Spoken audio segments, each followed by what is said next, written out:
போட்டி திருப்படிக்கு மாணவர்களுக்கு வணக்கம். இன்றைக்கி நம்ம வந்து குரூப் 4ல பார்த்தீங்கன்னா, யூனிட் 5 அரசியலமைப்பு. அரசியலமைப்பில நமக்கு ஒரு 12 கொஸ்டின் கேட்டிருக்காங்க. அப்போ ஜிஎஸ்லயே அதிகமாக கொஸ்டின் கேட்குறது ஒரு ஏரியா. அப்போ இந்த இடத்த நம்ம தரவு பண்ணணும். ஏன்னா, நமக்கு எப்போவுமே படிக்கும்போது பார்த்தீங்க, நமக்கு கிடைச்ச ஆப்பர்ச்சுனிட்டி. இந்த வாய்ப்பு வந்துங்கிறது நமக்கு ஒரு சாமானியனுக்கு கிடைச்ச ஒரு ஆப்பர்ச்சுனிட்டி. இந்த வாய்ப்பை கரெக்டாக பயன்படுத்திக்கணும். பயன்படுத்திக்கினா நமக்கு குரூப் 4 படிக்கும்போது நம்ம ஸ்கூல் புக் தான் மெயின். திரும்ப திரும்ப திரும்ப படிச்சுட்டே இருக்கும். அதான் வேறு எதுவுமே கிடையாது. தாரக மந்திரம் காம்படிட்டிவ் எக்ஸாம் பொறுத்தவரைக்கும் தாரக மந்திரம்னா 10 புக்கை படிக்கிறத விட ஒரே புக்கை 10 நேரம் படிக்கணும். அப்போ அந்த நம்ம செலக்ட் பண்ணுற புக்கு அவ்வளோ குவாலிட்டியாக இருக்கணும். தேவையில்லாத புக்கை செலக்ட் பண்ணக்கூடாது. எப்போவுமே எக்ஸாம் ப்ரிப்பேர் பண்ணுறீங்கன்னா சிலபஸ்ஸு நல்லா வார்ம் அப் பண்ணிடுங்க. ஏன்னா சிலபஸ் தெரியாமல் படிக்கக்கூடாது. 2 ப்ரீவியஸ் இயர் கொஸ்டின் இதுக்கு முன்னாடி என்னென்ன கொஸ்டின் கேட்டிருக்கான் எல்லாமே உங்கள் மைண்டில் இருக்கணும். அது மைண்டில் இருக்கும்போது புக்கை படிக்கும்போது இந்த இடத்துல கொஸ்டின் கேட்டிருக்காங்கன்னா அதான் கோர் பாயிண்ட். அப்போ அந்த கோர் பாயிண்ட்டை சுற்றி சுற்றி சுற்றி படிக்கணும். ஏன்னா நமக்கு தேவையில்லாதெல்லாம் கேட்கவே மாட்டாங்க. எது கோர் பாயிண்ட்டோ அதை தான் பரீட்சையில் கேட்பாங்க. ஏன்னா அது போட்டு டெஸ்ட் சீரிஸ் நல்லா அட்டன் பண்ணணும். அதனால் தெளிவாக உட்காந்து படிங்க, தைரியமாக உட்காந்து படிங்க. உறுதியாக நம்ம வந்து 100% நம்பி உண்மையிலேயே உட்காந்து படித்தா கண்டிப்பாக நமக்கு என்ன கிடைக்குன்னா வேலை கிடைக்கும். அதனால் நீங்கள் வந்து காரணத்தெல்லாம் நீங்கள் சொல்லக்கூடாது. எனக்கு படிக்க முடியல அப்படி இப்படின்னு காரணத்தெல்லாம் சொல்லக்கூடாது. தைரியமாக உட்காந்து படிக்க ஆரம்பிங்க. இப்போ நம்ம என்ன பார்க்க கேட்டிங்கன்னா யூனிட் 5ல இந்தியன் பாலிட்டி பற்றி பார்க்க போகிறோம். அதில் பேசிக்காக பார்த்திங்கன்னா நம்ம நார்மலாக பார்த்திங்கன்னா ப்ரீவியஸ் இயர் கொஸ்டினில் ஜிஎஸ் சயின்ஸில் நமக்கு பார்த்திங்கன்னா 10 கொஸ்டின் கேட்டிருக்காங்க. ஜிஎஸ்சில் சயின்ஸில் நமக்கு ஒரு 10 கொஸ்டின் கேட்டிருக்காங்க. சயின்ஸும் இம்பார்ட்டன்ட். 1 மார்க்கால் சர்வீஸ் விட்டவங்க நிறைய பேர் இருப்பாங்க. அப்போ இந்த 1 மார்க்கில் போனாலும் நம்ம இன்னொரு தடவை காத்திருக்க வேண்டியது இருக்கும். இப்போ தடவை படிக்கும்போதே நம்ம அழுத்தி படிச்சுட்டா நம்ம இன்னொரு தடவை காத்திருக்க வேண்டியது கிடையாது. இப்போ ஃபிசிக்ஸில் 3 கொஸ்டின், கெமிஸ்ட்ரியில் 3 question, biology 3 question, environment question 10 question school book தான். கரண்ட் அஃபேர்ஸில் யூனிட் 2ங்கிறது கரண்ட் அஃபேர்ஸில் 4 கொஸ்டின் நம்ம பார்ப்போம். ஜாகிரபி 6 கொஸ்டின் கேட்டிருக்காங்க. ஏன்னா யூனிட் 3. யூனிட் 4ங்கிறது ஹிஸ்ட்ரி 10 கொஸ்டின் கேட்டிருக்காங்க. யூனிட் 5 பாலிட்டி தான் பார்க்க போகிறோம். 12 கொஸ்டின் கேட்டிருக்காங்க. யூனிட் 6 ஏன்னா என்விரான்மெண்ட் எக்கனாமியில் 9 கொஸ்டின். யூனிட் 7 பார்த்தீங்கன்னா ஐஎன்எம்மில் நமக்கு வந்து 5 question. Unit 8 14 question Tamil society. Development அட்மினிஸ்ட்ரேஷனில் 5 கொஸ்டின். மேக்ஸில் 25 கொஸ்டின். இதில் எது இம்பார்ட்டன்ட் கொடுக்குன்னா மேக்ஸு நோ காம்ப்ரமைஸ். மேக்ஸ்னால் 25க்கு 25 எடுக்கணும். 24 எடுப்பேன், 23 எடுப்பேன் அப்படிலாம் சொல்லக்கூடாது. 25க்கு 25 எடுக்கிறமே இல்லை ஸ்ட்ராங்காக ஏற்றி வச்சுக்கணும். அப்போ நீங்கள் போடும்போது உங்களுக்கு மார்க் வந்து அப்படி ஏறி விடும். அதுக்கப்புறம் லாங்குவேஜுக்கு இம்பார்ட்டன்ட் கொடுக்கணும். ஏன்னா இப்போ நமக்கு வந்து இதான் சிலபஸ். இல்லை சிகப்பு கலரில் இருக்கிறது இப்போ எக்ஸாமில் கேட்ட கொஸ்டின். இப்போ கேட்ட கொஸ்டின் எல்லாம் பார்த்தீங்கன்னா ஃபண்டமெண்டல் ரைட்ஸ்லேருந்து கொஸ்டின் கேட்டிருக்காங்க, ஃபண்டமெண்டல் டியூட்டிலேருந்து கேட்டிருக்காங்க, டிபிஎஸ்பிலேருந்து கேட்டிருக்காங்க. பிறகு யூனியன் லெஜிஸ்லேச்சர் மத்திய பாராளுமன்றத்துலேருந்து கேட்டிருக்காங்க, மாநில சட்டமன்றத்துலேருந்து கொஸ்டின் கேட்டிருக்காங்க, பஞ்சாயத்து ராஜ் மத்திய அரசில் கேட்டால், மாநில அரசில் கேட்டால், உள்ளாட்சி அரசில் ஒரு கொஸ்டின் கேட்டிருக்காங்க. அடுத்து முக்கியமான போர்ஷன் என்னென்னா மத்திய மாநில உறவுகள் அதில் கொஸ்டின் கேட்டிருக்காங்க, ஜுடிஷரியில் கொஸ்டின் கேட்டிருக்காங்க, ரூல் ஆஃப் லாவில் கேட்டிருக்காங்க, அப்புறம் கன்சியூமர் ப்ரொடெக்ஷன் நுகர்வோர் பாதுகாப்புலேருந்து நமக்கு வந்து கொஸ்டின் கேட்டிருக்காங்க. இப்போ இதுதான் நம்ம கேட்ட கொஸ்டின். அப்போ நமக்கு சிலபஸ் என்ன கொடுக்காங்கன்னா ஒரு 6 பகுதியாக பிரிச்சிருக்காங்க. ஒன்று என்னென்னா இந்திய அரசியலமைப்பு. இந்த அரசியலமைப்பில் historical background, making of the constitution, அந்த கான்ஸ்டியூஷன் அசம்பிளி, அந்த அரசியலமைப்பு ஃபுல்லாக படிக்கிறோம், எப்போ நடைமுறைக்கு வந்ததுன்னு படிக்கிறோம். அடுத்து பிரியம்பிள், இந்திய அரசியலமைப்பின் முகப்புரை. ஒரு புக்கை திறந்தீங்கன்னா பக்கம் இண்டெக்ஸ் இருக்கும். அது மாதிரி இந்திய அரசியலமைப்பில் பிரியம்பிள், அந்த இந்திய அரசியலமைப்பை எடுத்துரைக்கக்கூடிய பகுதி தான் நமக்கு என்ன பிரியம்பிள், அதை பற்றி படிக்கிறோம். அப்புறம் சேலியன் ஃபீச்சர்ஸ், இந்திய அரசியலமைப்பின் சிறப்பியல்புகள். அது மற்ற நாட்டிலேருந்து அப்படியே காப்பி பண்ண கிடையாது, நம்ம நாட்டுக்குன்னு உள்ள சிறப்பியல்புகள். லட்சுமி அதுக்குள்ளே 17 பாயிண்ட் கொடுத்துருப்பான், நம்ம ஸ்கூல் புக்கில் ஒரு 11 பாயிண்ட் கொடுத்துருக்கோம், அது போதும். அடுத்தது பார்த்தீங்கன்னா இதான் பார்ட் 1, யூனியன், ஸ்டேட்டு, டெரிட்டரி. இந்தியாவுடைய யூனியன், இந்தியாவுடைய மாநிலங்கள். அடுத்து யூனியன் டெரிட்டரி. ஏன்னா இப்போ வந்து எல்லாமே இந்தியா படிக்கிறோம், மாநிலங்கள் படிக்கிறோம், யூனியன் பிரதேசத்தை பற்றி படிக்கிறோம். நெக்ஸ்ட்டு பார்த்தீங்கன்னா சிட்டிசன், இந்திய நாட்டில் உள்ள குடிமகனை பற்றி படிக்கிறோம். அடுத்து அவனுக்குள்ள உரிமைகள், அடிப்படை உரிமைகள், குடிமகனுடைய அடிப்படை கடமைகள், அரசுக்கு வழிகாட்டு நெறிமுறைகள். அப்புறம் பார்த்திங்கன்னா யூனியன் எக்ஸிக்யூட்டிவ், யூனியன் லெஜிஸ்லேட்டிவ்வாங்க. யூனியன் எக்ஸிக்யூட்டிவ்னா மத்திய அரசை நிர்வாகம் பண்ணக்கூடிய ஆட்கள், president, prime minister, council of minister. அடுத்தது பார்த்திங்கன்னா அட்டார்னி ஜெனரல், இவங்கெல்லாம் நிர்வாகம் பண்ணக்கூடிய ஆட்கள். அப்போது அதே மாநில அரசை பொறுத்த வரைக்கும் அதையுமே எடுத்துக்கிட வேண்டியதான். ஏன்னா அங்கே வைஸ் பிரசிடென்ட் இருப்பார், இங்கே வைஸ் கவர்னர் இருக்க மாட்டார், அவ்வளோதான் வித்தியாசம். இங்கே யார் பண்ணால் governor, CM, council of minister, advocate general. அப்போ அதான் கொடுக்குறாங்க. அப்புறம் யூனியன் லெஜிஸ்லேச்சர்னா பாராளுமன்றம். Parliament it consist of Lok Sabha, Rajya Sabha, president. அது மாதிரி ஸ்டேட் எக்ஸிக்யூட்டிவ், அப்புறம் லோக்கல் கவர்மெண்ட், பஞ்சாயத்து ராஜ். இது ஒரு பெக்குலியர் கேரக்டர் இந்தியாவில். பஞ்சாயத்து ராஜ் எல்லாமே டிஎன்பிசி கொஸ்டின் இருக்கு, அதனால தெளிவாக படிச்சுக்கிறோம். அப்புறம் ஸ்பிரிட் ஆஃப் ஃபெடரலிசத்துடைய ஸ்பிரிட்டை படிக்கிறோம். மத்திய மாநில உறவுகள் டிஎன்பிசியில் ஒரு மோஸ்ட் எக்ஸ்பெக்டட் ஏரியா, அந்த ஏரியா விட்டுறக்கூடாது. அப்புறம் எலெக்ஷன் வச்சு எப்போவுமே எலெக்ஷன் நடந்துகிட்டே இருக்கும். பார்த்திங்கன்னா அடுத்த பாராளுமன்ற எலெக்ஷனுக்கு எல்லாம் ரெடி ஆகிட்டாங்க. அடுத்து ஜுடிஷரி, இந்திய பாராளுமன்றம் எல்லாமே கண்ட்ரோல் ஆஃப் மெக்கானிசம் அப்படிம்பாங்க. அப்போ அந்த கண்ட்ரோல் ஆஃப் மெக்கானிசங்கிறது ஒரு 3 தான் கண்ட்ரோல் ஆஃப் மெக்கானிசம். ஒன்று பார்லிமெண்ட், ஏன்னா பார்லிமெண்ட் தான் சட்டம் கொண்டு வருவாங்க. இப்போ பார்த்தீங்கன்னா 128 பில்லு கொண்டு வந்திருக்காங்க, உமன் ரிசர்வேஷன். பார்லிமெண்ட் தான் கண்ட்ரோல் பண்ணுறதுக்கு ஒரு ஆக்ட் கொண்டு வராங்க. இன்னொரு கண்ட்ரோல் மெக்கானிசம் என்ன கேட்டிங்கன்னா சுப்ரீம் கோர்ட். பாராளுமன்றம் ஏற்றக்கூடிய சட்டம் செல்லுமா செல்லாதான்னு முடிவு பண்ணக்கூடியது யார்? Supreme court. இன்னொரு கண்ட்ரோல் மெக்கானிசம்னா எலெக்ஷன். அப்போ 5 ஆண்டுகளுக்கு ஒரு முறை ஆட்சி மாற்றி எலெக்ஷன் வைக்கக்கூடியது பொறுப்பாக தான். இந்த 3 தான் இந்தியாவுடைய கண்ட்ரோல் மெக்கானிசம். அடுத்த கரப்ஷன், அதாவது ஒரு அரசு வேலைக்கு போகிறவங்க வந்து கரப்ஷனே வாங்கக்கூடாது. அப்போ கரப்ஷனை பற்றி தெரிஞ்சுக்கிடணும். அதுக்கு ஆன்டி கரப்ஷன் மெஷர் என்னெல்லாம் இருக்குதுன்னு பார்க்கணும். இப்போ Lokpal, Lok Ayukta, right to information act, இது எல்லாமே வந்து கரப்ஷனை தடுக்கிறதுக்கு உள்ளது. சின்ன சின்ன பாடம் தான். அடுத்து எம்பவர்மெண்ட் ஆஃப் உமன். இந்த தடவை எக்ஸாம்பிள் பாருங்கள், இதில் ஒரு கொஸ்டின் வரும், பெண்களுக்கு அதிகாரம் அளித்தல். இப்போ 128 பில்லை வச்சு ஒரு கொஸ்டின் கண்டிப்பாக கேட்பாங்க. ஏன்னா கண்டிப்பாக ரொம்ப நாள் கிடப்பில் போட்டு இப்போ பாஸ் பண்ணி விட்ருக்காங்க. அப்புறம் கன்சியூமர் ப்ரொடெக்ஷன், ஏன்னா நுகர்வோர் பாதுகாப்பு சட்டம், அதை வச்சு ஒரு கொஸ்டின். அடுத்த ஹியூமன் ரைட்ஸ், ஏன்னா ஹியூமன் ரைட்ஸில் உலகத்தில் உள்ள எல்லாருக்குமே ஹியூமன் ரைட்ஸ் உண்டு. அப்போ எல்லாருமே எல்லா நாட்டுக்கும் பொருந்தக்கூடிய ஒரே சட்டம் என்னென்னா மனித உரிமை சட்டம் தான். இதான் நமக்கு சிலபஸை நல்லா வார்ம் அப் பண்ணிடுங்க. உங்கள் வீட்டில் எல்லா இடத்துலையும் ஒட்டி வச்சு சிலபஸை நல்லா கோத்ரூ பண்ணிடுங்க. இப்போ ஒவ்வொன்றா பார்ப்போம். ஃபஸ்ட்டு கான்ஸ்டியூஷன் ஆஃப் இந்தியா, இந்திய அரசியலமைப்பு. இது எந்தெந்த புக்கிலலாம் கவர் பண்ணுறாங்க அப்படின்னா 6th சோசியல் சயின்ஸில் லெசன் 2, 10th சோசியல் சயின்ஸில் லெசன் 1, 12th பாலிட்டியில் பார்த்தீங்கன்னா லெசன் 1 கவர் பண்ணுறாங்க. இதில் நம்ம என்னெல்லாம் படிக்கணும்னா ஹிஸ்டாரிக்கல் பேக்ரவுண்ட். அப்போ ஹிஸ்டாரிக்கல் பேக்ரவுண்ட் பார்க்கும்போது நமக்கு ஃபஸ்ட்டு வந்தது ஈஸ்ட் இந்தியா கம்பெனிக்காரன் வருவான், அதுக்கப்புறம் பிரிட்டிஷ். அப்போ ஈஸ்ட் இந்தியா கம்பெனிக்காரன் பார்த்தீங்கன்னா 1773 ரெகுலேஷன் ஆக்ட் போட்டுருவாங்க. அப்புறம் 1793, 1813, 1833, 1853 வரைக்கும் நமக்கு என்ன வச்சுவாங்கன்னா அவன் போடுவான் ஈஸ்ட் இந்தியா கம்பெனி.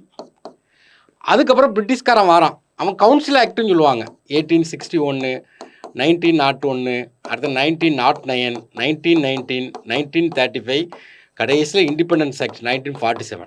அதான் ஹிஸ்டாரிக்கல் பேக்ரவுண்ட். ஒரு சட்டங்கிறது டக்குன்னெலாம் வரல, கொஞ்சம் கொஞ்சமாக செதுக்கி நமக்கு அப்படியே உருவாக்கி கொடுத்துட்டு போயிருக்காங்க. அப்போ வந்து ஹிஸ்டாரிக்கல் பேக்ரவுண்ட் இந்த அது ரொம்ப முக்கியமானது.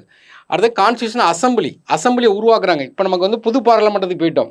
இந்த பழைய பாராளுமன்றம் இருக்குது பார்த்தீங்கன்னா, இதுதான் இந்த கான்ஸ்டியூஷன் அசம்பிளி. அப்போ கான்ஸ்டியூஷன் அசம்பிளி அங்கே வச்சு தான் உருவாக்கியிருக்காங்க. அப்போ அங்கே வச்சு தான் அரசியலமைப்பு மேக்கிங் ஆஃப் த கான்ஸ்டியூஷன், அரசியலமைப்பு உருவாக்குறதுக்கு நிறைய டீம் போடுவாங்க. அந்த டீமுடைய மெம்பர் யாரும் பார்க்கணும். அதில் டிராஃப்டிங் கமிட்டி முக்கியமான கமிட்டி. அந்த டிராஃப்டிங் கமிட்டியுடைய சேர்மன் யார்? டாக்டர் அம்பேத்கர். மற்ற கமிட்டி ஸ்மால் கமிட்டி இருக்கும், அந்த கமிட்டியை ஃபுல்லாக பார்க்குறோம். அப்புறம் அவங்களுக்கு இன்டரிங் கவர்மெண்ட், இடைக்கால அரசாங்கம்னு சொல்லி ஒன்று ஃபார்ம் பண்ணுவாங்க. அதுக்கு தலைவர் யாருன்னா ஜவஹர்லால் நேரு போடுவாங்க. அப்போ அந்த டைமில் மினிஸ்டர் யாரெல்லாம் இருந்தாங்க அதெல்லாம் படிச்சு வச்சுக்கிடணும். அப்புறம் நம்மளுடைய கான்ஸ்டியூஷன் அசம்பிளியுடைய லோகோ ஒரு யானைப்படம் இருக்கும். அதை டெக்கரேட் பண்ணது யார்? இந்த எழுதுறது வந்து நம்ம டிரான்ஸ்லேட் பண்ணுற டெக்கரேட் பண்ணது யார்? அடுத்து அதை ப்ரெசன்டேஷன் பண்ணது யார்? அப்புறம் அரசியலமைப்பு தினம் நவம்பர் 26, 1949 அரசியலமைப்பு ஏற்றுக்கொள்ளப்பட்ட நாள். நடைமுறைக்கு வந்த நாள் ஜனவரி 26, 1950. இந்த நவம்பர் 26 தான் நம்ம கான்ஸ்டியூஷன் டேன்னு சொல்லி கொண்டாடிட்டு இருக்கோம். அப்போ நம்ம இந்த ஏரியாலாம் நம்ம நினைச்சிரோம் கவர் பண்ணுறோம். நெக்ஸ்ட்டு பார்த்தீங்கன்னா பிரியம்பிள் டு த கான்ஸ்டியூஷன், இந்திய அரசியலமைப்பு முகப்புரை முன்னுரை அப்படிம்பாங்க. அப்போ நம்மளோட ஐடியாலஜி, இந்திய அரசியலமைப்புடைய ஐடியாலஜியை டிஸ்பிளே பண்ணுற என்னன்னு கேட்டிங்கன்னா பிரியம்பிள் தான். பிரியம்பிள் வந்து கண்டிப்பாக எல்லோரும் படித்து வச்சுக்கிடணும். ஏன்னா ஒரு ஸ்கூல் புக் எடுத்தாவே அந்த அட்டையில் பார்த்திங்கன்னா அந்த பிரியம்பிளை தான் கொடுத்துருப்பாங்க. அப்போ இந்த பிரியம்பிளை நம்ம என்ன பார்க்கணும், அந்த பிரியம்பிளுடைய வேர்ட்ஸ் ஒரு 9 வார்த்தைகள் இருக்கும். 9 வார்த்தை தெளிவாக படிக்கணும். Sovereign, socialist, secular, democratic, republic, இந்த 9 வார்த்தைகளையும் தெளிவாக படிச்சிங்கன்னா நமக்கு ஈஸியாக இருக்கும். ஸ்கூல் புக்கில் கொடுத்துருக்காங்க. இது புக்கு சோர்ஸ்னு பார்க்கும்போது 11th பாலிட்டியில் லெசன் 3 கவர் ஆகுது. 10th சமூக அறிவியல் பார்த்தீங்கன்னா லெசன் 1 கவர் ஆகுது. யூலாலஜி, அதாவது புகழுரை. ஒரு சில ஆளுக்கு சோல் ஆஃப் த கான்ஸ்டியூஷன் சொல்லி பிரியம்பலை சொல்லியிருப்பாங்க, ஜொல் ஆஃப் த கான்ஸ்டியூஷன் சொல்லி பிரியம்பலை சொல்லியிருப்பாங்க, கீ டு த கான்ஸ்டியூஷன் சொல்லியிருப்பாங்க. அப்படி புகழ்ந்துருப்பாங்க. அந்த இதெல்லாம் நமக்கு பரீட்சையில் கேட்பாங்க, அதை படிக்கிறோம். அப்புறம் இம்பார்ட்டன்ட் தீர்ப்பு, பெருபாரி கேஸ் படித்து வச்சுக்கிறோம், கேசவானந்த பாரதி கேஸ் படிச்சுக்கிறோம். பிறகு பார்த்தீங்கன்னா எல்ஏசி கேஸ் படிச்சுக்கிறோம். அப்புறம் அமெண்டபிள், ஒரே ஒரு ஆட்டை 42nd அமெண்ட்மெண்ட்டில் ஒரே ஒரு ஆட்டை 1976 அமெண்ட்மெண்ட் பண்ணுவாங்க. அமெண்ட்மெண்ட் பண்ணி என்ன பண்ணால் 3 வார்த்தைகளை சேர்ப்பாங்க. எஸ்எஸ்ஐ அப்படின்னு எழுதணும். ஏன்னா சோசியலிஸ்ட்டு, செக்குலாரிட்டி, இன்டெகிரிட்டி 3 வார்த்தைகளை சேர்ப்பாங்க. அதுக்கப்புறம் சேர்த்தே இல்லை. சேர்த்தது செல்லுமா செல்லாதுன்னா அந்த தீர்ப்பு பார்க்கும். அப்போ இவ்வளோ தான் ப்ரீஎம்பிள். ப்ரீஎம்பிள்லாம் நீங்கள் ஒரு 20 நிமிஷத்தில் படித்து முடிச்சு விட்டுலாம். இப்போ ப்ரீஎம்பிள்ங்கிறது ஒரு முக்கியமான பார்ட். அடுத்த சேலியன் ஃபீச்சர்ஸ். மொத்தம் லட்சுமிகாந்தில் பார்த்தீங்கன்னா 17 பாயிண்ட் கொடுப்பாங்க. இதில் 11 பாயிண்ட் இருக்குது. இது எங்கெல்லாம் கவர் ஆகுதுன்னா 10th சோசியலில் லெசன் 1ல் கவர் ஆகுது, 11th பாலிட்டியில் லெசன் 4 கவர் ஆகுது, 12th பார்ட்டில் லெசன் 1 கவர் ஆகுது. இதில் என்னெல்லாம் இருக்குன்னா லாங்கஸ்ட் ரிட்டன் கான்ஸ்டியூஷன், உலகத்திலேயே நீளமான எழுதப்பட்ட அரசியலமைப்பு சட்டம் நம்மகிட்ட தான் இருக்குது. அப்போ எழுதப்பட்ட சட்டத்துக்கு உதாரணம் யாருங்கன்னா அமெரிக்கா தான். ஆனால் லென்த்தியஸ்ட் வந்து நம்ம தான். அடுத்தது பார்த்தீங்கன்னா unique blend of rigidity, flexibility. நெகிழும் தன்மை, நெகிழாத்தன்மை ரெண்டுமே நம்மகிட்ட இருக்குது. பகுதி நெகிழும் தன்மை, பகுதி நெகிழாத்தன்மை அப்படிம்பாங்க. அப்போ ஒரு அரசியலமைப்பை ஈஸியாக திருத்திட்டாங்கன்னா அது நெகிழும் தன்மை, கஷ்டப்பட்டு திருத்தினாங்கன்னா அது நெகிழாத்தன்மை. இப்போ எக்ஸாம்பிளுக்கு இப்போ உமன் ரிசர்வேஷன் கொண்டு வராங்க, அது நெகிழாத்தன்மை. ஏன்னா லோக்சபாவில் நிறைவேறணும், ராஜ்யசபாவில் நிறைவேறி அடுத்தபடில் பார்த்தீங்கன்னா 50% ஆஃப் த ஸ்டேட்டில் அதை நிச்சயம் நிறைவேறணும். அடுத்தது பார்த்தீங்கன்னா பார்லிமெண்ட் சிஸ்டம், எதுனாலும் பார்லிமெண்ட் தான், நம்ம பிரசிடென்ஷியல் சிஸ்டம் கிடையாது. அப்போ நமக்கு என்ன நடந்தாலும் பார்லிமெண்ட் மூலமாக தான் நடக்கணும். அடுத்து சிங்கிள் சிட்டிசன். ஏன்னா இப்போ அமெரிக்கா பொறுத்துக்கு டபுள் சிட்டிசன் வச்சுருப்பாங்க. ஒரு மாநிலத்துக்குன்னு ஒரு குடியுரிமை வச்சுருப்பாங்க, அமெரிக்காவுக்குன்னு ஒரு குடியுரிமை வச்சுருப்பாங்க. நமக்கு அப்படி கிடையாது, ஒரே மாநிலத்துக்கு குடியுரிமை கிடையாது. யூனிவர்சல் அடல்ட் ஃப்ரான்ச்சைஸ், வயது வந்தோர் வாக்குரிமை, 18 வயசு இருந்தால் எல்லாருக்கும் ஓட்டுரிமை உண்டு, ஒரு முக்கியமான கான்செப்ட். அடுத்து independent and integrated judicial system, அதாவது சுதந்திரமான ஒருங்கிணைக்கப்பட்ட நீதிமன்றம், முக்கியமான பாயிண்ட். ஏன்னா அடுத்த அடிப்படை உரிமைகள் இருக்குது, 7 உரிமை இருந்துச்சு, இப்போ 6 உரிமைகள் இருக்குது. ரைட் டு எஜுகேஷன், எல்லாத்துக்கும் எஜுகேஷனுக்கு உரிமை இருக்குது. ஃபெடரல் கேரக்டரும் இருக்குது, ஃபெடரல் கேரக்டர் 7 கேரக்டர் இருக்குது, யூனிட்டரி கேரக்டர் 14 கேரக்டர் ரெண்டுமே இருக்குது. அடுத்தது பார்த்திங்கன்னா ஜுடிஷியல் ரிவ்யூ, பாராளுமன்றம் இயற்றக்கூடிய சட்டம் செல்லுமா செல்லாதான்னு சொல்லிட்டு சுப்ரீம் கோர்ட்டு தான் முடிவு பண்ணும். அவங்க கூட பார்லிமெண்ட் வந்து ஒத்து போகிறது, அதாவது பேலன்ஸ் பண்ணுறது. ஏன்னா அப்போ வந்து பார்லிமெண்ட்டுக்கு தான் அதிகாரம் இருக்குது. இருந்தாலும் அந்த ஜுடிஷியல் ரிவ்யூ வந்து பாராளுமன்றத்தில் இயற்றக்கூடிய சட்டம் மக்களுக்கு முரணாக இருந்தால் செல்லாதுன்னு சொல்கிறதுக்கு உரிமை இருக்குது. இது எல்லாத்தையுமே பார்க்கணும். நெக்ஸ்ட்டு பார்த்தீங்கன்னா பார்ட் 1 இதான். பார்ட் 1ங்கிறது யூனியன் ஸ்டேட், யூனியன் டெரிட்டரியில் பார்த்தீங்கன்னா ஆர்டிகல் 1லேருந்து 4 வரை பார்ப்போம். இது வந்து ஒரே ஒரு பாடத்தில் இருக்குது, 12th பாலிட்டியில் லெசன் 1 and 7 மட்டும்தான் இருக்குது. இப்போ இதுலேருந்து கொஸ்டின் கேட்டுருந்தான் கண்டிப்பாக. ஏன்னா இப்போ இதில் என்னெல்லாம் இருக்குதுன்னு பார்த்தீங்கன்னா இன்டகிரேஷன் ஆஃப் பிரின்ஸ்லி ஸ்டேட், இந்த சுதேச மன்னர்கள்பாங்க. சுதந்திரம் கிடைக்கும் போது பிரிட்டிஷ்காரன் ஆக்சுவலாக பார்த்தீங்கன்னா 3 பேர் கொடுக்குற மாதிரி முடிவு பண்ணுவான். பாகிஸ்தான், இந்தியா, சுதேச மன்னர்களை இண்டிபெண்டாக விட்டுருவான். அந்த சுதேச மன்னர்களை ஒருங்கிணைக்கிறதா யாருன்னு கேட்டிங்கன்னா நம்மளுடைய வல்லபாய் பட்டேல், அதை ஒருங்கிணைப்பு தினம்னு சொல்லிட்டு அவரை கொண்டாடுறாங்க. அப்போ அது ஒரு முக்கியமான இது, அந்த ஸ்டோரியை ஃபுல்லாக படிச்சுக்கணும். அப்போ ஜூனாகத், ஹைதராபாத், ஜோத்பூர், காஷ்மீர் எப்படி ஒருங்கிணைக்கப்பட்டது. இப்போ கூட ரீசெண்டாக பார்த்தீங்கன்னா ஹைதராபாத்தில் டே கொண்டாடினாங்க. அப்போ இந்த ஹைதராபாத்து இதெல்லாம் எப்படி ஒருங்கிணைத்து இந்தியா கூட ஒருங்கிணைச்சாங்க, சுதேச மன்னர்கிட்ட இருந்து எப்படி இந்தியா கூட ஒருங்கிணைத்தாங்க, அதை கண்டிப்பாக தெளிவாக படிச்சு வச்சுக்கணும். ஒரு கொஸ்டின் கேட்பாங்க. அப்புறம் பார்த்தீங்கன்னா linguistic reorganisation of the state, அதுக்கு நிறைய கமிட்டி போடுவாங்க. அந்த மொழி வாரியாக பிரிக்கிறதுக்கு Dhar committee, JVP committee, Fazal Ali committee, எந்த இயரு எந்த மந்த்து எல்லாத்தையுமே கொஸ்டின் கேட்குறான். அப்புறம் இந்தியா ஆஃப்டர் ரீஆர்கனைசேஷன் வந்து 1956 நடக்கும். அப்போ 14 மாநிலம் 6 யூனியன் பிரதேசம் தான் இருக்கும். ஆனால் இப்போ எவ்வளோ இருக்குது, 28 மாநிலம் 8 யூனியன் பிரதேசம் இருக்குது. அப்போ ஆஃப்டர் ரீஆர்கனைசேஷன் ஆர்டர்லாம் பார்த்தீங்கன்னா படிச்சுக்கணும், ஒரு கோடு வச்சு படிச்சுக்கிடணும். அடுத்து ஃபார்மேஷன் ஆஃப் ஸ்டேட்ஸு, எப்படி ஒரு ஸ்டேட்டை ஃபார்ம் பண்ணுறாங்க. ஆர்டிகல் 3 இப்போ வந்து ஜம்மு காஷ்மீரில் 2 உடச்சி வச்சுருக்காங்க. அப்போ என்ன ஆர்டிகல் 3. ஆந்திராவிலேருந்து புதுசாக ஒரு ஸ்டேட்டை ஃபார்ம் பண்ணியிருக்காங்க, தெலுங்கானாவை, ஆர்டிகல் 3. அடுத்தது பார்த்திங்கன்னா emergence of the linguistic nationalism, அதாவது மொழிவாரி தேசியவாதத்தை உருவாக்குதல். இப்போ பொட்டு ஸ்ரீராம்லாம் ஆந்திரா தான் மொழிவாரியாக பிரிக்கப்பட்ட முதல் மாநிலம், அவர் உயிர் நீத்தார். அப்போ அந்த மாதிரி இதை பார்க்குறோம். அப்போ idea of the Dakshina Pradesh, தக்ஷணாமூர்த்திம்பாங்க கடவுளில், தெற்கு பார்த்து இருப்பார். தக்ஷன் பிரதேஷ்னா தெற்கெல்லாம் சேர்த்து ஒரே நாடாக்கணும்னு சொல்லிட்டு ராஜாஜி ஒரு கான்செப்ட் சொன்னார். இப்போ தெற்குங்கிறது என்னெல்லாம் வரும், ஆந்திரா, கர்நாடகா, கேரளா, தமிழ்நாடு எல்லாத்தையும் சேர்த்து ஒரே இதாக மாற்றணும்னு சொல்லுவார். பிறகு நம்ம தமிழ்நாட்டுக்காண்டி உயிர் நிறுத்தவர் யாருன்னு கேட்டிங்கன்னா சங்கரலிங்கனார். இவரை பற்றிலாம் நம்ம தெரிஞ்சுக்கிறோம். இதெல்லாம் இந்த ஏரியாவில் வரக்கூடிய ஒரு முக்கியமான கொஸ்டின். அடுத்த சிட்டிசன், நம்ம சிங்கிள் சிட்டிசன் தான். பார்ட் 2 ஆர்டிகல் 5லேருந்து 11 வரை படிப்போம். புக்கில் எங்கே கவர் ஆகுதுன்னா 8th சோசியல் சயின்ஸில் லெசன் 2, 10th லெசன் 1 கவர் ஆகுது. அப்போ இங்கே என்ன படிக்கணும் அப்படின்னு கேட்டிங்கன்னா சிட்டிசனுக்கும் சிட்டிசன்ஷிப்புக்கும் என்ன வித்தியாசம் இருக்குன்னு சொல்லி படிக்கிறோம். டைப் ஆஃப் சிட்டிசன், பிறகு அக்யூசேஷன் ஆஃப் சிட்டிசனை பெறுறதுக்கு ஒரு 5 முறைகள் இருக்கும், அதை படிச்சுக்கிறோம். சிட்டிசனை லாஸ் பண்ணுறதுக்கு 3 முறைகள் இருக்கும். ஏன்னா நானே வேண்டாம்னு சொன்னேன், ரினூன்சியேஷன் அப்படிம்பாங்க. ஏன்னா ஒரு ப்ராடு பண்ணி வாங்கியிருக்கலாம், ஏதோ லாஸ் பண்ணுறதுக்கு. அதுக்கப்புறம் பார்த்திங்கன்னா நேஷ்னாலிட்டிக்கும் சிட்டிசன்ஷிப்புக்கும் என்ன வித்தியாசம்னு பார்க்கணும். அப்போ அவனுக்கு ஒரு வசிப்பிடம் உள்ளவனுக்கு பார்த்திங்கன்னா சிவில் ரைட்ஸ் மட்டும் தான் கிடைக்கும். ஒரு சிட்டிசனுக்கு எல்லா ரைட்ஸும் கிடைக்கும். அப்புறம் இந்தியாவில் என்ன சிட்டிசன்? Single citizen. அப்புறம் ஒரு சிட்டிசனுடைய ரைட்ஸு என்னென்ன உரிமைகள் இருக்குது, அந்த சிட்டிசனுக்கு என்னென்ன டியூட்டிஸ் கடமைகள் இருக்குது. அப்புறம் என்ஆர்ஐனா யார்? நான் இப்போ இந்தியன், நான் ஒரு அமெரிக்காவில் போய் வேலை பார்க்கணும், தட் இஸ் நான் யார்? என்ஆர்ஐ. அடுத்த PIO, person of Indian origin. நான் அமெரிக்காவில் போய் குடியுரிமை வாங்கிட்டேன், ஆனால் என்னோடய ஆர்ஜின் என்னது? இந்தியன். பிறகு பார்த்தீங்கன்னா ஓஏசி. இந்த ஓஏசியும் பிஐஓ வந்து அப்போ 2015 ஒன்றாக்கிட்டாங்க. அப்போ சிட்டிசன்ஷிப் ஆக்ட் வந்து அப்பப்போ திருத்திட்டே இருப்பாங்க. நிறைய திருத்தம் பண்ணியிருக்காங்க. கடைசியாக திருத்தம் பண்ணது 2019. அந்த திருத்தம் வந்து கண்டிப்பாக படித்து வச்சுக்கணும். எக்ஸாம் பாயிண்ட் ஆஃப் வியூவில் அது முக்கியமானது. நெக்ஸ்ட்டு பார்த்தீங்கன்னா நம்ம படிக்க வேண்டியது fundamental rights, fundamental duty, DPSP. மூணுமே இம்பார்ட்டன்ட். அப்போ அடிப்படை உரிமை எங்கெல்லாம் இருக்கோ அங்கெல்லாம் நம்ம கடமையும் இருக்கும். உரிமையும் கடமையும் ஒரு நாணயத்தின் இரு பக்கம் மாதிரி. ஏன்னா உரிமைங்கிறது சட்டை பிடிச்சி கேட்குறது, கடமைங்கிறது நம்ம பணிஞ்சு செய்யக்கூடியது. அப்போ உரிமைங்கிறது ஜஸ்டிபிள் கேரக்டர், கடமைங்கிறது நான் ஜஸ்டிபிள் கேரக்டர். அப்போ இது வந்து எங்கெல்லாம் கவர் ஆகுதுன்னா 11th பாலிட்டியில் லெசன் 4, 10th சோசியலில் லெசன் 1, 9th சோசியலில் லெசன் 3 கவர் ஆகுது. அப்போ இங்கே என்ன படிக்கணும்னு கேட்டிங்கன்னா different type of rights, civil rights இருக்கும், சோசியல் ரைட்ஸ் இருக்கும், எக்கனாமிக் ரைட்ஸ் இருக்கும். இதை படிக்கிறோம். அடுத்து வாட் இஸ் ஃபண்டமெண்டல் ரைட்ஸ், அடிப்படை உரிமைனா என்ன அப்படின்னு பார்க்கும்போது நமக்கு 7 உரிமைகள் இருந்துச்சு. இப்போ நமக்கு எத்தனை உரிமை இருக்குன்னா 6 உரிமை இருக்குது. சொத்துரிமைங்கிறது எடுத்துட்டாங்க. எடுக்கனால ஒரு அமெண்ட்மெண்ட் 44th அமெண்ட்மெண்ட் 1978 எடுத்து 307 கொண்டு வச்சுருக்காங்க. அப்போ என்னெல்லாம் கவர் பண்ணுறாங்கன்னா 6 உரிமை. ரைட் டு ஈக்குவாலிட்டி ஆர்டிகல் 14 18 வரை வரும்.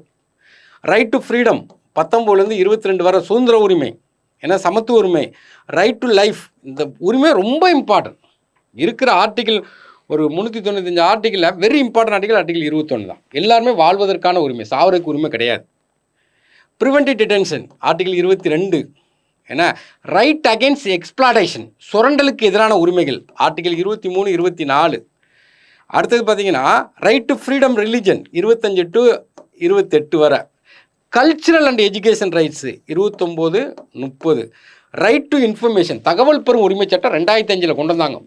ஒரு முக்கியமான ஒரு வெப்பன், ஒரு டெமோக்ராட்டுடைய வெப்பன் என்னென்னா ரைட் டு இன்ஃபர்மேஷன் ஆக்ட் தான். ரைட் டு ப்ரைவேசி, நான் வந்து ப்ரைவேசியாக இருக்கிறதுக்கு எனக்கு உரிமை இருக்குது. சுப்ரீம் கோர்ட்டு ஜட்ஜ்மெண்ட் கொடுத்துருக்காங்க. என்ன பாவர்ட்டி எலிமினேட் பண்ணணும். அடுத்தது கான்ஸ்டியூஷனல் ரெமடிஸ், இந்த அடிப்படை உரிமையெல்லாம் கிடைக்கலன்னா பரிகாரம் பெறணும். அப்போ சுப்ரீம் கோர்ட்டுக்கும் போகலாம், கைகோர்ட்டுக்கும் போகலாம். சுப்ரீம் கோர்ட்டுக்கு போகிற ஆர்டிகல் 32, கைகோர்ட்டுக்கு போகிற ஆர்டிகல் 226. ஒரு எக்ஸாம்பிள் ஒரு கொஸ்டின் கேட்டிருக்கான், ஒரு நல்ல குடிநீர் கிடைக்கணும் ஒரு மனுஷனுக்கு, அது என்ன உரிமைன்னு கேட்டிருக்கான். ஆர்டிகல் 21 ரைட் டு லைஃப், நான் வாழணும், வாழ்றதுக்கு என்ன தேவை? நல்ல குடிநீர் வேணும். அப்போது ஒரு இன்டைரக்டாகவும் கேட்பாங்க. Suspension of fundamental rights, emergency டைமில், நேஷனல் எமர்ஜென்சி டைமில் அடிப்படை உரிமையை நிறுத்தி வைக்கலாம். அப்படியே நிறுத்தி வச்சாலும் ஆர்டிகல் 20 21 நிறுத்தி வைக்கக்கூடாது. அப்போ ஃபண்டமெண்டல் ரைட்ஸுக்கும் டிபிஎஸ்பிக்கும் என்ன வித்தியாசம் சொல்லி படிக்கிறோம். அப்புறம் 86th அமெண்ட்மெண்ட்டை நல்லா படிச்சுக்கணும். 3 இடத்துல வரும். ஏன்னா ஃபண்டமெண்டல் ரைட்ஸ்லேயும் வரும், ஏன்னா ஃபண்டமெண்டல் டியூட்டிலையும் வரும், டிபிஎஸ்பிலையும் வரும். 3மே எஜுகேஷன் சம்மந்தமாக தான் வரும். ஃபண்டமெண்டல் ரைட்ஸில் என்ன சொல்லுவாங்கன்னா right to education up to 14 age அப்படிம்பாங்க. ஃபண்டமெண்டல் டியூட்டியில் என்ன சொல்லுவாங்க கேட்டிங்கன்னா அந்த எஜுகேஷன் வாய்ப்பை கொடுக்கணும் அப்படிம்பாங்க பெற்றோர்கள். டிபிஎஸ்பியில் என்ன சொல்லுவாங்கன்னா அப் டு 6 இயர் 6 வயசு வரைக்கும் குழந்தைகளை பராமரிக்கணும்பாங்க. Very important article amendment. அப்புறம் difference between human rights and fundamental rights.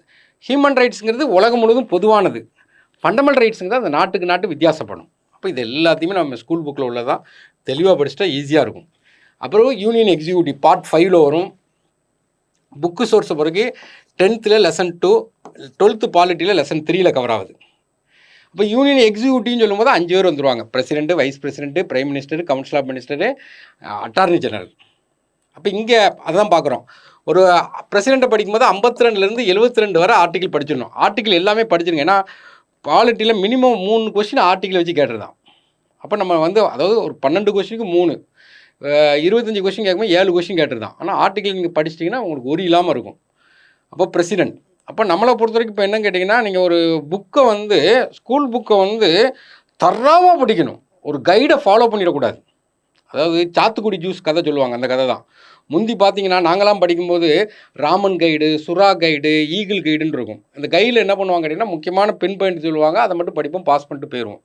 இப்போ அப்படி கிடையாது. ஸ்கூலில் பார்த்தீங்கன்னா ஸ்கூல் புக்கில் பார்த்தீங்கன்னா எங்கேருந்து கொஸ்டின் எடுக்கானே எடுக்க முடியாது. ஸ்டேட்மெண்ட்டு கொஸ்டின் எடுக்கணும் எங்கேன்னு எடுத்துக்கலாம், பாக்ஸ்லேருந்து எடுத்துருவான், பின்னாடி புக் பேக்லேருந்து எடுத்துருவாங்க. அட்டை படிக்கணும்.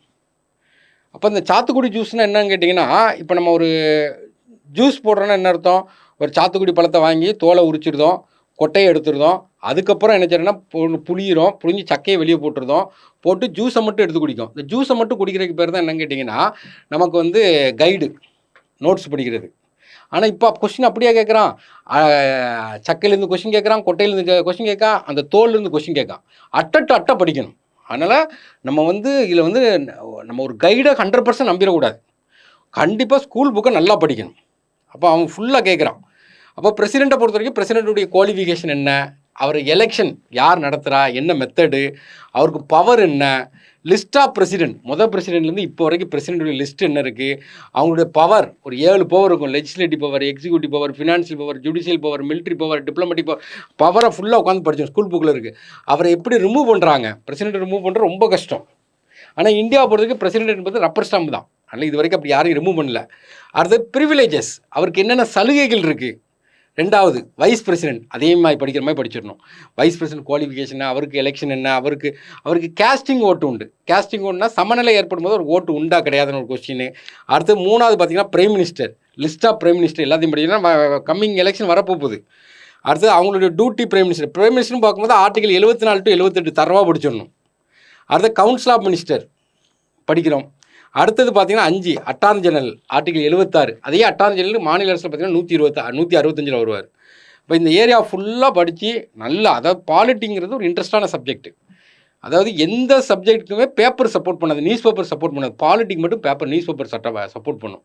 நீங்கள் இதில் உள்ள எல்லாத்தையுமே பேப்பரில் பார்த்துட்டே இருப்பீங்க. பிரசிடெண்ட்டை பார்ப்பீங்க, வைஸ் பிரசிடெண்ட்டை பேப்பரில் பார்ப்பீங்க, பிரைம் மினிஸ்டர் பார்ப்பீங்க, சீஃப் மினிஸ்டர் பார்ப்பீங்க.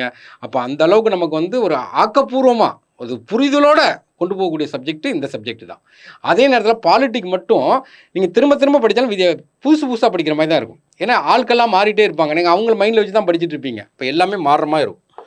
நெக்ஸ்ட் பார்த்தீங்கன்னா யூனியன் லெஜிஸ்லேச்சர்னா parliament is consist of article 79 சொல்லுவாங்க. யாரெல்லாம் சேர்ந்தது பார்லிமெண்ட் கேட்டிங்கன்னா பிரசிடெண்ட்டு, லோக்சபா, ராஜ்யசபா 3 சேர்ந்தது தான் பார்லிமெண்ட். அதான் பாயிண்ட். அப்போ லோக்சபா, ராஜ்யசபா, பிரசிடெண்ட் யாருமே பார்த்துட்டு இப்போ ராஜ்யசபா பார்க்குறோம். ராஜ்யசபா குவாலிஃபிகேஷன். அடுத்தது டேம், ராஜ்யசபாங்கிறது பெர்மனண்ட் ஹவுஸ். அதனால தான் ராஜ்யசபாவில் ஒரு பில்லு பாஸ் ஆச்சுன்னா அது அப்படியே டிசால்வ் ஆகாது. லோக்சபாவில் பில்லு பாஸ் ஆகி லோக்சபா கலைஞ்சிட்டுனா பில்லு சேர்ந்து லேப்ஸ் ஆகிரும். அப்போ பார்க்குறோம். அப்படியே எலெக்ஷன் எப்படி எடுக்கிறாங்க, ஃபங்க்ஷன் என்ன, லோக்சபாவுக்கு குவாலிஃபிகேஷன் என்ன, டேம் என்ன, எலெக்ஷன் யார் பண்ணுறா. இங்கே ஸ்பீக்கருடைய ரோல் ரொம்ப முக்கியம். அடுத்தது பொசிஷன் ஆஃப் ராஜ்யசபாவுடைய பொசிஷன் என்ன இருக்குது, லோக்சபாவும் ராஜ்யசபா எங்கெல்லாம் ஈக்குவலாக இருக்குது, லோக்சபா ராஜ்யசபா எங்கெல்லாம் அன்ஈக்குவலாக இருக்குது, ராஜ்யசபாவுக்கு ஸ்பெஷல் பவர் இருக்குது. ஆர்டிகல் 249 படிக்கணும், ஆல் இண்டியா சர்வீஸ் 312 படிக்கணும். வைஸ் பிரசிடெண்ட் ரிமூவ் பண்ணக்கூடிய தீர்மானம் ராஜ்யசபாவில் தான் கொண்டு வருவாங்க. பிறகு பார்த்தீங்கன்னா ஒரு லா எப்படி மேக் பண்ணுறாங்க, ஒரு 5 ஸ்டேஜ் இருக்கும். First reading, second reading, third ரீடிங்னு ஒரு அவையில் வாசிப்பாங்க. அடுத்தாப்பில் அதேமாதிரி அடுத்த அவையில் போயிருக்கும். ஃபைனலாக பிரசிடெண்ட்டுக்கு வந்து கையெழுத்து போட்டோன்னா அது வந்து என்னதாயிரும், ஆக்டாக மாறிடும். அப்புறம் மணி பில், முக்கியமானது கொஸ்டின் கேட்பாங்க. மணி பில்லுக்கும் ஆர்டினரி பில்லுக்கும் என்ன வித்தியாசம் படிச்சுக்கிறணும். அப்புறம் committee, standing committee, public account committee, estimate committee, இந்த கமிட்டியை ஃபுல்லாக படித்து வச்சிங்கன்னா யூனியன் லெஜிஸ்லேச்சர் முக்கியமானது. அடுத்த ஸ்டேட் எக்ஸிக்யூட்டிவ் அதே மாதிரி தான், chief minister, council of minister, அடுத்து பார்த்திங்கன்னா அட்வொகேட் ஜெனரல், அதே மாதிரி தான். அங்கே வந்து பிரசிடெண்ட்டு, வைஸ் பிரசிடெண்ட் இருப்பாங்க.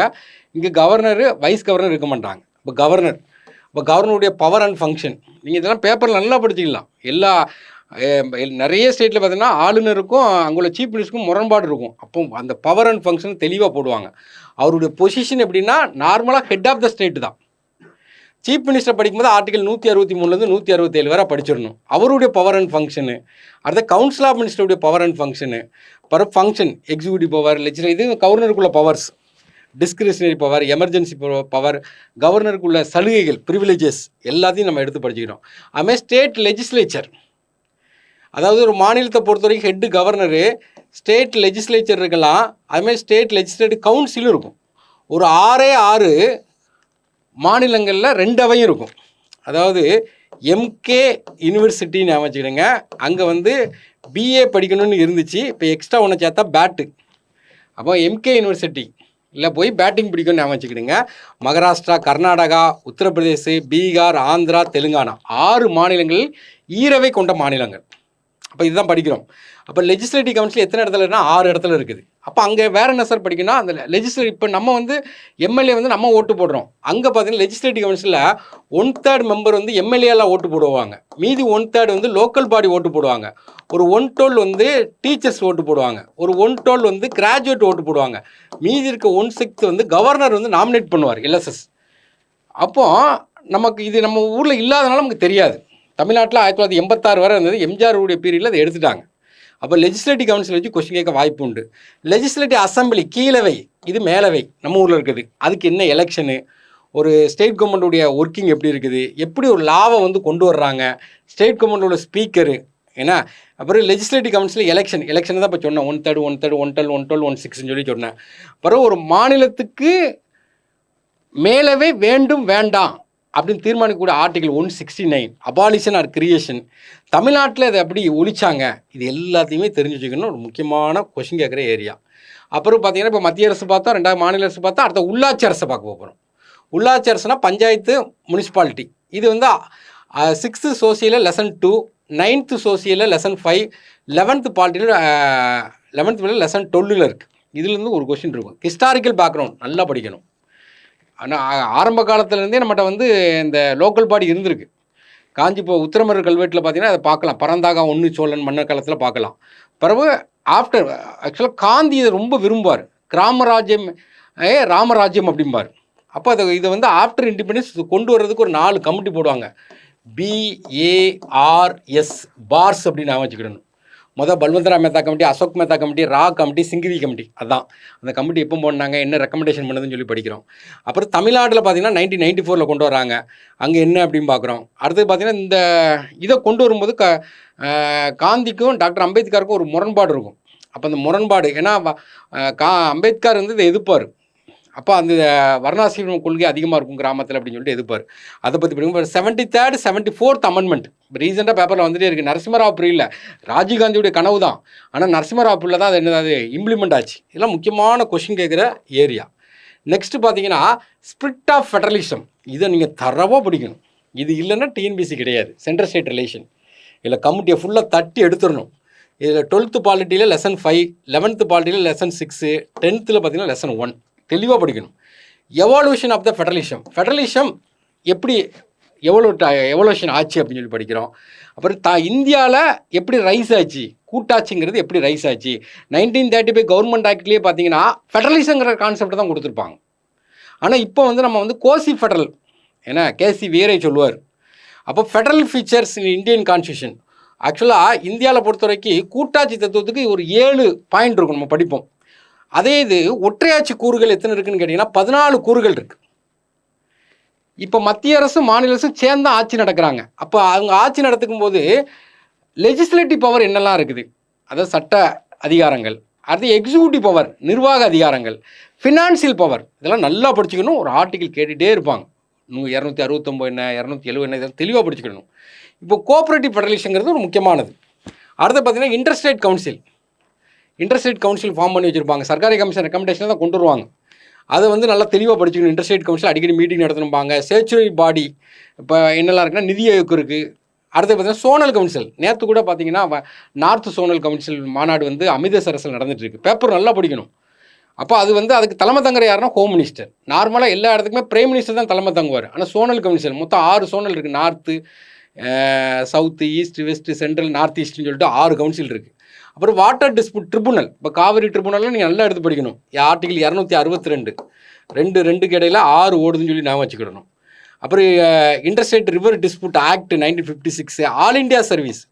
ஒரு ஆல் இண்டியா சர்வீஸுங்கிறது ஐஏஎஸ், ஐபிஎஸ், ஐஎஃப்எஸ் இதை உருவாக்குறது, எடுக்கிறது, இது எல்லாமே பார்த்தீங்கன்னா ஃபெடரல் கேரக்டரில் வரும். சர்க்காரிய கமிஷன் கண்டிப்பாக கேட்பான். புஞ்சி கமிஷன், பொம்மை கேஸு 356வது ஆர்டிக்கில் லாஸ்ட்டு ரிசோர்ட்டாக தான் பயன்படுத்தணும் அப்படிம்பாங்க. அடுத்து பார்த்தீங்கன்னா வெங்கடாச்சலயா கமிஷன். இது தெளிவாக படிச்சுக்கிடுங்க. நல்லா படிங்க. Rajamannar commission, Sarkaria commission. பிறகு பார்த்தீங்கன்னா பஞ்சாபில் அகாலிதழ் போடுவாங்க. இப்போ நல்லா தெளிவாக படிச்சிட்டிங்கன்னா நமக்கு இதில் ஒரு கொஸ்டின் கண்டிப்பாக இருக்கும். அதனால் நமக்கு வந்து இந்த ஃபஸ்ட்டு நீங்கள் சிலபஸை நல்லா அனலைஸ் பண்ணிகிட்டே இருக்கணும். நெக்ஸ்ட்டு பார்த்தீங்கன்னா எலெக்ஷன். எலெக்ஷன் வந்து கண்ட்ரோல் மெக்கானிசத்தில் ஒரு முக்கியமானது. இது எங்கெல்லாம் கவர் ஆகுது கேட்டிங்கன்னா 7th சோசியலில் லெசன் 2 என்ன, நெக்ஸ்ட்டு பார்த்தீங்கன்னா 9th சோசியலில் 1 and 2, அப்புறம் பார்த்தீங்கன்னா 11th பாலிட்டியில் லெசன் 10, 11, 14. இப்போ எலெக்ஷன் கமிஷனை பற்றி நம்ம தெளிவாக படிக்கணும். எலெக்ஷன் கமிஷனுக்கு முக்கியமானது. 1989 வரை ஒரு சிங்கிள் பாடியாக தான் இருக்கும். அதுக்கப்புறம் பார்த்திங்கன்னா 3 மெம்பர் பாடியாக மாறும். திரும்ப அதை கேன்சல் பண்ணுவாங்க. திரும்ப 3 மெம்பர் பாடியாக 1992 கன்டினியூ பண்ணுவாங்க. ஆக்சுவலாக பார்ட் 15ல் 324 329A வரை ஆர்டிக்கல் வரும். அதில் 326ங்கிறது முக்கியமான ஆர்டிக்கல் கேட்பாங்க பரீட்சையில். இப்போ எலெக்ஷன் கமிஷனோட ரோல் அண்ட் ஃபங்க்ஷன் என்ன, அவனுடைய ரோல் முக்கியமான ரோல், சின்ன ஒதுக்குறது எல்லாமே. இம்பார்ட்டன்ஸ் ஆஃப் பொலிட்டிக்கல் பார்ட்டி ஏன்னா அது கொடுத்துருக்காங்க. டைப்ஸ் ஆஃப் பார்ட்டி, இப்போ சிங்கிள் பார்ட்டிம்பாங்க. சைனாலலாம் பார்த்திங்கன்னா ஒரே கட்சி தான். பை பார்ட்டிம்பாங்க. யூஎஸ்லலாம் பார்த்திங்கன்னா 2 கட்சி இருப்பாங்க, டெமோக்ராட்டிக் ரிப்பப்ளிக்னு சொல்லியிருக்கோம். மல்டி பார்ட்டி இந்தியா, அதை கூட இன்டெரக்டாக கேட்டிருக்கான். மல்டி பார்ட்டி வந்து வேர்ல்டு லெவலில் எங்கே இருக்குன்னா ஃப்ரான்ஸ் ஒரு ஆட்டக்கு எக்ஸாமில் கேட்டிருக்கான். இப்போ இந்தியாவுடைய மாடலை ஒத்துருக்கிறது வந்து ஃப்ரான்ஸ். அடுத்தது பார்த்திங்கன்னா பார்ட்டி சிஸ்டம், நம்ம ஊரில் பார்ட்டி சிஸ்டம் ரெக்கக்னைஸ் கொடுக்குறது. தேசிய கட்சி இப்போ 8 கட்சி இருக்குது. ஆம் ஆத்மி பார்ட்டியை கண்டிப்பாக கேட்பாங்க. நம்ம ரீசெண்டாக ரெக்கக்னைஸ் ஆகிருக்கு. ஒரு மாநில கட்சி அங்கீகாரம், இதெல்லாம் தெளிவாக படிச்சுக்கணும். மெஜாரிட்டி பார்ட்டினா என்ன, மைனாரிட்டி பார்ட்டினா என்ன, ஆப்போசிட் பார்ட்டி. இப்போ லோக்சபாவில் ஆப்போசிட்டே இல்லாமல் போயிட்டுருக்காங்க. கோலிஷன் கவர்மெண்ட், யாருக்குமே மெஜாரிட்டி இல்லை. இப்போ 543 MP இருக்காங்க. இதுக்கு அடிச்சிங்கன்னா 272 ப்ளஸ் இருக்கணும். அப்போ வந்து யாருக்குமே மெஜாரிட்டி இல்லை அப்படின்னா கூட்டணி அரசாங்கம் பார்ப்பாங்க. ப்ரெஷர் குரூப்பில் முக்கியமான கொஷின் தான். அதாவது அரசியலில் இப்போ ஒரு எக்ஸாம்பிளுக்கு ஒரு ஆட்டோ யூனியன் இருக்குன்னு வச்சுக்கோங்க. அவங்க அரசியலில் பங்கு பெறாமல் ஏதோ ஒரு பார்ட்டிக்கு சப்போர்ட் பண்ணி அவங்கள ஜெயிக்க வச்சு அவங்கள்ட்ட ப்ரெஷர் கொடுத்து இவங்களுடைய தேவையை வந்து நினச்சிவாங்க, நிறைவேற்றுவாங்க. அடுத்தது ஸ்கூல் புக்கில் அழகாக கொடுத்துருவாங்க அவங்களுக்கு. ஃபஸ்ட்டு ஃபாஸ்ட் த போஸ்ட், இதுதான் இந்தியாவுடைய மெத்தடு. ஒரு 10 பேர் எலெக்ஷனில் போட்டி போடுறாங்கன்னா ஒருத்தன் 3 ஓட்டு எடுத்திருக்கான், ஒருத்தர் 2 ஓட்டு எடுத்திருக்கான், இன்னொருத்தர் 2 ஓட்டு எடுத்திருக்கான், இன்னொருத்தன் 1 ஓட்டு எடுத்திருக்கான், இப்படி எடுத்திருக்கான். 3 ஓட்டு எடுத்தவன் தான் ஜெயிச்சிட்டான்னு அர்த்தம். யார் அதிக ஓட்டு எடுத்திருக்கான். ஆனால் 3 ஓட்டு எடுத்தவனுக்கு மிச்சம் 7 ஓட்டு 7 பேர் அகேன்ஸ்டாக இருக்காங்கன்னு அர்த்தம். அப்படிலாம் கிடையாது. யார் அதிக ஓட்டு. ஆனால் பிரசிடென்ட் எலெக்ஷனில் 50% எடுக்கணும். சில கண்ட்ரியில் 50% கண்டிப்பாக எடுத்தே ஆகணும். அப்போ அதில் வந்து பிளாக் ஓட்டு, பார்ட்டி பிளாக் ஓட்டு, ஆல்டர்னேட் ஓட்டு, இதெல்லாம் ஸ்கூல் புக்கில் தெளிவாக கொடுக்கும். 2 ரவுண்டு சிஸ்டம். இப்போ ரொம்ப எதிர்பார்க்கக்கூடிய, இப்போ இன்றைக்கி காலகட்டத்தில் ரொம்ப எதிர்பார்க்கக்கூடிய எலெக்ஷன் எங்கே நடந்துட்டுருக்குன்னா மாலத்தீவில் நடந்துட்டுருக்கு. மாலத்தீவில் ஃபஸ்ட்டு எலெக்ஷன் நடந்துட்டு அதில் மெஜாரிட்டியாக எடுத்த ஓட்டு ஃபஸ்ட்டு 2 கேண்டிடேட் எடுத்து அவங்களுக்கு திரும்ப எலெக்ஷன் நடத்துவாங்க. அதான் 2 ரவுண்டு.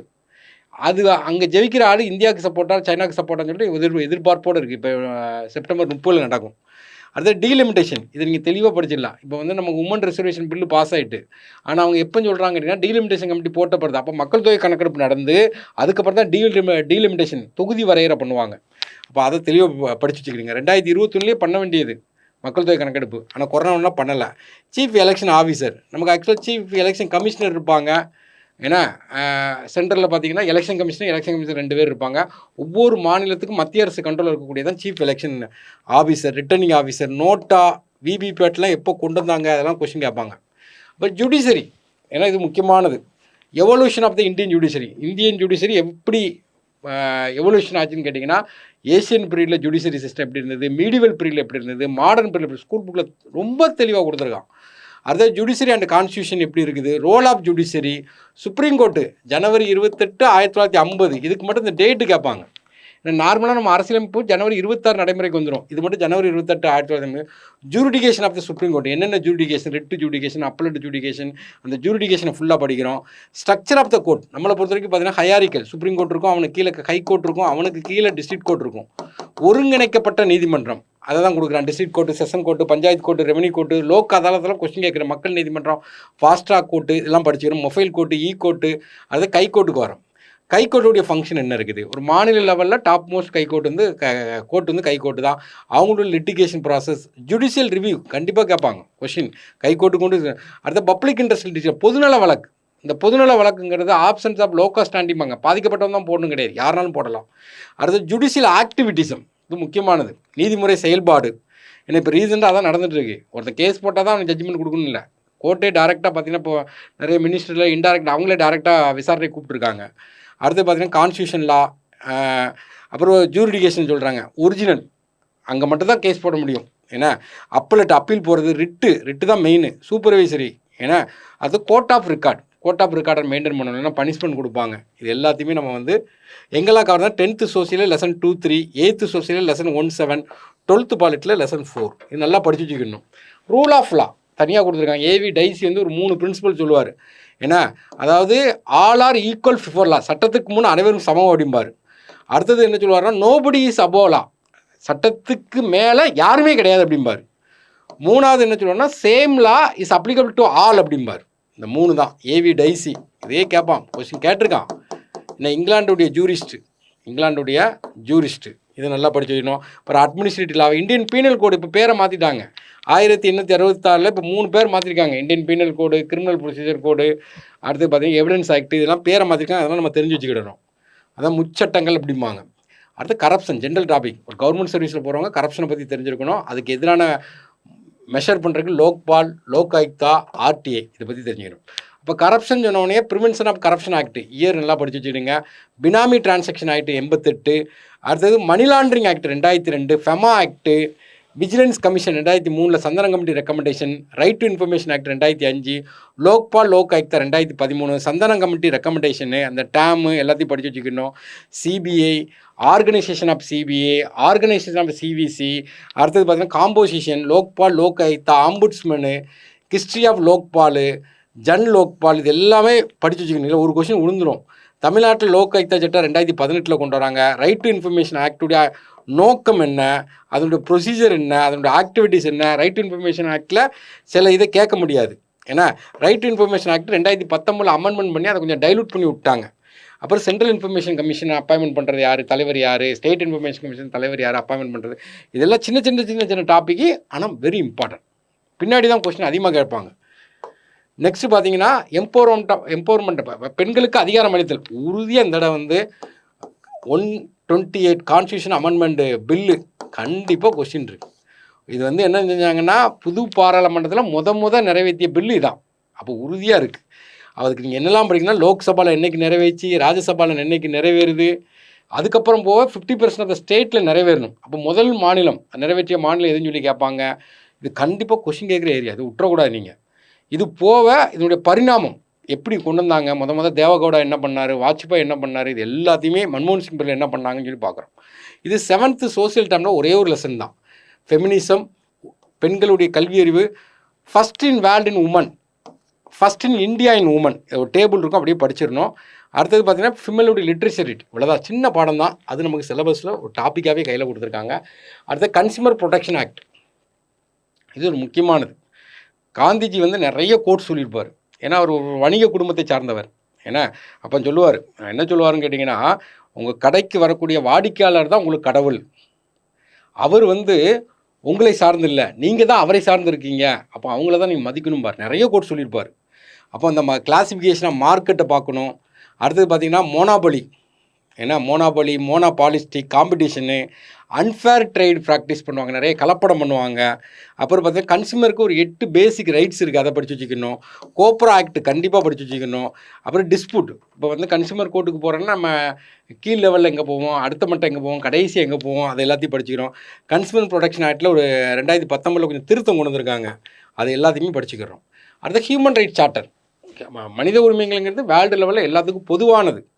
அப்போ யூடிஹெச்ஆர் பற்றி தெரிஞ்சுக்கிறோம். ஸ்கூல் புக்கில் சைரஸ் சிலிண்டரை பற்றி கொடுத்துருக்காங்க. Basics character of human rights, civil right, political right, social right, difference between human right and civil right. ஏன்னா அப்புறம் நம்மளுடைய இதுக்கு வந்துடும் NHRC 93 ஆரம்பிக்காங்க. அப்போ வந்து ஸ்டேட் HCRC, ஏன்னா இந்தியன் கான்ஸ்டியூஷன் ஆர்டிகல், இது சம்மந்தமான article, child right, woman right, labour right, இது எல்லாத்தையுமே நம்ம இதில் வந்து தெரிஞ்சுக்கிறோம்.